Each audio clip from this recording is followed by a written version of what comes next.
V R Anoop. LDF-നെ സംബന്ധിച്ചിടത്തോളം മൂന്നാം തവണയും ഭരണം എന്നത് മാത്രമല്ല സ്വപ്നം, 100-ലധികം സീറ്റ് എന്നതുകൂടിയാണ്. അപ്പോൾ ഉറപ്പുള്ള സീറ്റുകളിൽ, അതായത് പാർട്ടി കോട്ട എന്നൊക്കെ അവർ തന്നെ വിശേഷിപ്പിക്കുന്ന സീറ്റുകളിൽ അവിടെ ആര് നിർത്തിയാലും വിജയിക്കും. അപ്പോൾ കഴിഞ്ഞ തവണ കിട്ടാതിരുന്ന സീറ്റുകളിൽ ഏറ്റവും നല്ല സ്ഥാനാർത്ഥികളെ നിർത്തി ആ സീറ്റ് പിടിച്ചെടുക്കുക എന്നതായിരിക്കണമല്ലോ ഒരു ഏതൊരു രാഷ്ട്രീയ സംവിധാനത്തിന്റെ ലക്ഷ്യം. അപ്പോൾ അങ്ങനെ ആയിക്കൂടെ ശൈലജ ടീച്ചറുടെ പേര് പേരാവൂരിൽ പരിഗണിക്കുന്നത്? അങ്ങനെയാണെങ്കിൽ ഇതാ കോൺഗ്രസിന്റെ കയ്യിലിരിക്കുന്ന സീറ്റാണ് പോകാൻ പോകുന്നത്. അല്ല, അതിലേക്കൊക്കെ ഞാൻ വരാം. അതിനു മുമ്പ് നേരത്തെ ബഹുമാന്യനായ ഇടതു സഹായാർത്ഥികൻ സംസാരിച്ചപ്പോൾ തന്നെ ഞാൻ ഇടപെടാൻ ശ്രമിച്ചത് അദ്ദേഹം എന്നെ മിസ്കോട്ട് ചെയ്തു.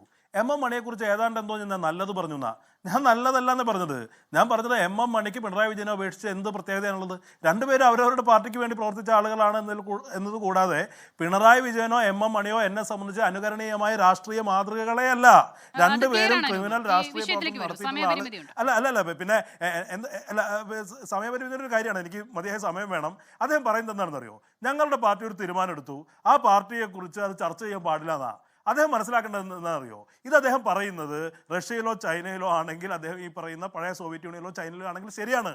പാർട്ടി ഒരു തീരുമാനം എടുത്താൽ അതിനെതിരെ വിമർശനം ഉന്നയിക്കാൻ പാടില്ല എന്നൊക്കെ പറയുന്നത് ഇവിടെ ജനാധിപത്യത്തിന്റെ സൗകര്യം ഉപയോഗിച്ചിട്ടാണെന്നേ. ഒരു കമ്മ്യൂണിസ്റ്റ് രാജ്യത്താണെങ്കിൽ പാർട്ടി മെമ്പറായ ഇദ്ദേഹത്തിന് ചാനൽ ചർച്ചയിൽ പങ്കെടുക്കാൻ കഴിയുമോ? ഇവിടെ ജനാധിപത്യ അല്ല ഞാൻ പറയാം.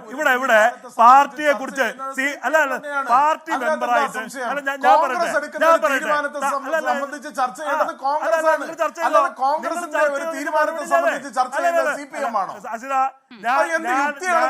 പറയുന്നത് നിങ്ങൾ ചർച്ച ചെയ്യുന്നേ.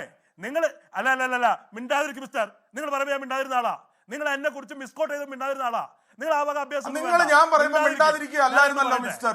നിങ്ങൾ ഞാൻ പറയുമ്പോൾ മിണ്ടിക്കൊണ്ടിരിക്കുകയായിരുന്നല്ലോ മിസ്റ്റർ. അതുകൊണ്ടാണ് മിസ്റ്റർ ഞാനിപ്പോ അങ്ങോട്ട് നിങ്ങൾ ഇടക്കിടക്ക് മിണ്ടിക്കൊണ്ടിരുന്നതാണ്. അല്ലാതെ നിങ്ങളവിടെ മിണ്ടാതെന്ന്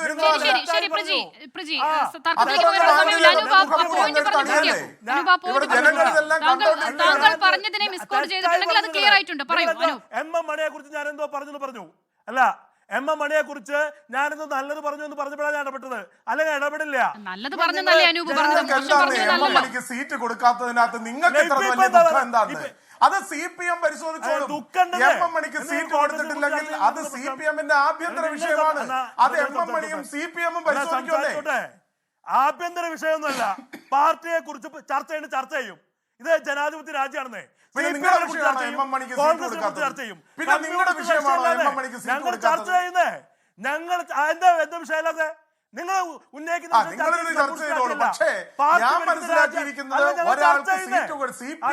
ഒരാൾക്ക് സീറ്റ് കൊടുക്കുന്നതും കൊടുക്കാത്തതും അത് CPM-ന്റെ വിഷയമാണ്. അത് കോൺഗ്രസിന്റെ വിഷയമല്ല. നിങ്ങൾ എന്തിനാണെന്ന് ഇത്ര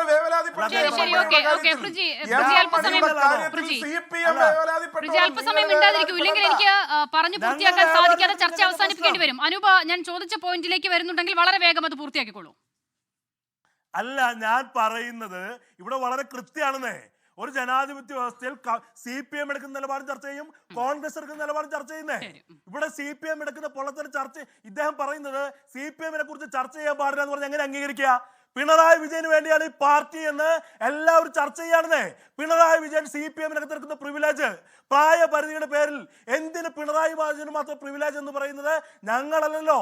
ഈ സുധാകരൻ അടക്കമുള്ള ആളുകൾ, MM മണിയെ പോലുള്ള ആളുകൾ ഭംഗ്യന്തരാണെന്ന് പറഞ്ഞാൽ ഈ തെരഞ്ഞെടുപ്പിനകത്ത് ചർച്ച ചെയ്യും. ഇദ്ദേഹം വിചാരിച്ച വിഷയം മാത്രം ചർച്ച ചെയ്യാൻ പറ്റൂ എന്ന് വിചാരിച്ചാൽ അത് ജനാധിപത്യ വ്യവസ്ഥയ്ക്ക് നടക്കില്ല. ജനാധിപത്യം ഉള്ളത് കൊണ്ടാണ് ഇദ്ദേഹത്തിന് സംസാരിക്കാൻ പറ്റുന്നത്.